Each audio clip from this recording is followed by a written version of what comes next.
BRICS, you have to also bear in mind that the US is mounting considerable pressure on African countries to accept Venezuelans to be deported from the US, some straight out of prison. It was supposed to be quiet, clean, invisible, a transfer plan drafted in Washington to solve a diplomatic nightmare. Venezuelan nationals imprisoned. The US Department of State began contacting select African governments, offering military aid, infrastructure deals, and debt relief. In exchange for accepting Venezuelan prisoners into their territory, most of Africa never even heard about the plan, but those who did, 5 African presidents, gave a quiet nod. A signature, a discreet facility was prepared, and then one president refused. Loudly, Ibrahim Traoré, leader of Burkina Faso, said the unthinkable. Burkina Faso will not be a dumping ground for foreign prisoners. African soil is not America's exile zone. His response sparked controversy, admiration, and rage in global diplomatic circles, but for the people of Africa, especially the youth, his words rang like thunder. This is the real story behind a buried agreement. And the young revolutionary who exposed it over the past 2 decades. Tensions between the United States and Venezuela have escalated, particularly under the leadership of Hugo Chavez and Nicolas Maduro. Economic sanctions, political isolation, and covert operations led to a quiet but powerful crisis, a growing foreign incarceration, sought-out nations with loose international scrutiny and high aid dependence. According to leaked memos, African partner states may offer a viable logistical solution to long-term, high-risk deportee holding and reintegration. Translation: bribe African leaders with aid and send the prisoners there between late 2024 and early 2025.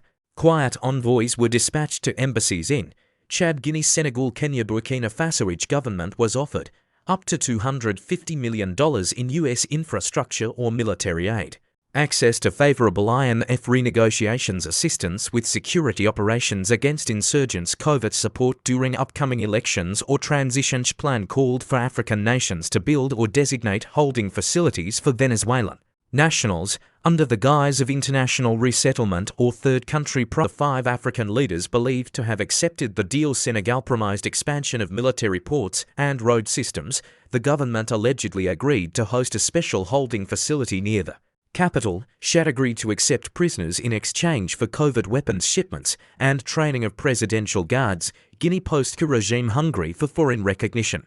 Guinea accepted the transfer to gain access to mineral extraction contracts backed by US firms. Kenya, with security assistance promised for its volatile northern regions. Kenya signed on as a humanitarian partner. Gabon still in political transition. Gabon's leaders accepted to Venezuelan detainees quietly to pave the way for US oil deals in offshore blocks in Ouagadougou. The offer hit a wall. Captain Ibrahim Traoré, already known for expelling French troops, rejecting ECOWAS interference, and forging a sovereign path with Mali and Niger, immediately rejected the US deal. According to a leaked policy memo, his response was direct: Burkina Faso will not house prisoners from a conflict we did not start. Africa has carried enough burdens that are not ours. He then summoned senior officials and delivered a national security directive. All foreign detainee transfer proposals must be made public. No Venezuelan national held by the US will be accepted under any terms. US aid offers linked to this program will be formally rejected. This bold stance shocked Washington and inspired Africa. When news of Captain Ibrahim Traoré's rejection of the US proposal leaked to local activists and independent journalists, the public reaction across Burkina Faso was explosive, not with outrage, but with pride for many Burkina citizens, especially the youth. It was yet another sign that their leader was not for Saline Bobo Dioulasso. Students gathered at university steps with handmade signs that read, "We are not America's prison. Captain Traoré speaks for Africa. Our land is sacred, not for Western garbage." Online, hashtags like hashtag Traoré says no, hashtag not our prison, and hashtag Burkina Souveraine trended for days across Francophone West Africa community radio stations. Hosts rallied behind Traoré's leadership, saying he had shown moral clarity where others chose political cowardice. Even traditional elders, often hesitant to weigh in on modern geopolitics, made rare public statements. One elder from Koudougou stated, "We have suffered colonialism, terrorism, hunger, and drought, and now they want to bring us prisoners who are not our own. We thank the captain for closing our gates. Civil society groups issued statements of solidarity.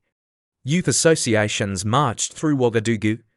Even artists joined in, composing music and poetry dedicated to the man who said no. Traoré didn't just gain respect, he became a continental symbol of resistance. Burkina Faso's rejection didn't happen in isolation. It happened within a growing regional movement known as the Alliance of Sahel States (EAS), a revolutionary bloc composed of Mali, Niger, and Burkina Faso. The alliance, forged in the ashes of colonial legacies, was born to do one thing: protect Sahelian nations from external manipulation. And Traoré said no to the US plan. It didn't take long for his allies to speak. Colonel Assimi Goïta of Mali issued a brief but powerful statement: "We reject the practice of outsourcing criminal problems to Africa.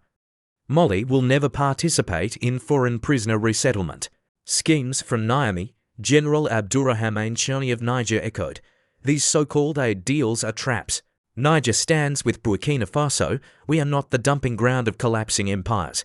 The united stance of the AES not only strengthened Traoré's hand, it embarrassed the 5 African governments that had quietly accepted the deal. For the first time, an organized African coalition was rejecting the carrot-and-stick diplomacy that had defined US-Africa relations for decades, and in doing so, they were gaining massive support, not only from their citizens, but from Africans across the continent. Despite the explosive nature of the story, it could ignite a storm of resistance, patriotism, and anti-imperialist awakening. Exactly what Traoré represented. The story of the US attempt to quietly resettle Venezuelan prisoners in Africa isn't just about diplomacy, it's about power, control, influence. It's a test of whether Africa in the 21st century is ready to stand up and say, "We will not carry your burdens, we are not your solution to failed empires. We are not disposable."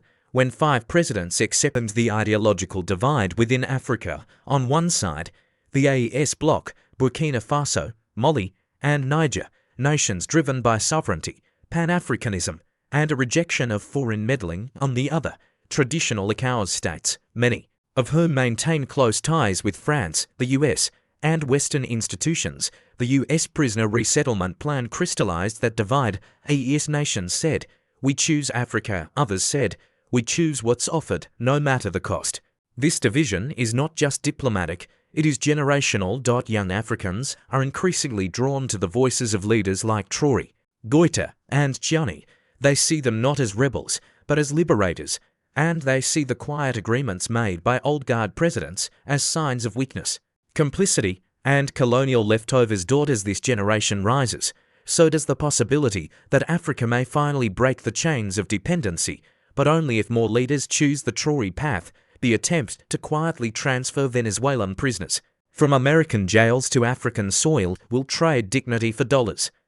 And a symbol of what happens when just one man says no. Ibrahim Traoré, young, battle-hardened, unapologetic, did more than reject a prisoner deal, he rejected a system. He refused the notion that Africa must always receive what the world no longer wants. He reminded an entire continent that sovereignty is not a slogan, it's a decision, and in doing so, he sparked something powerful. In the minds of millions, from Bamako to Kigali, from Kinshasa to Ouagadougou, something has changed. There is now a voice saying, Africa is not a landfill, Africa is not a prison, Africa is not for sales. So as the world turns its eyes to other crises, remember this story, because it was the day one African leader said no, and millions quietly said, yes, we stand with you.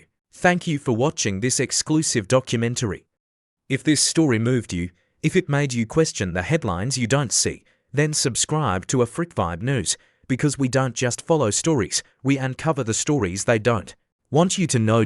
Until next time, stay awake, stay bold, and stay African.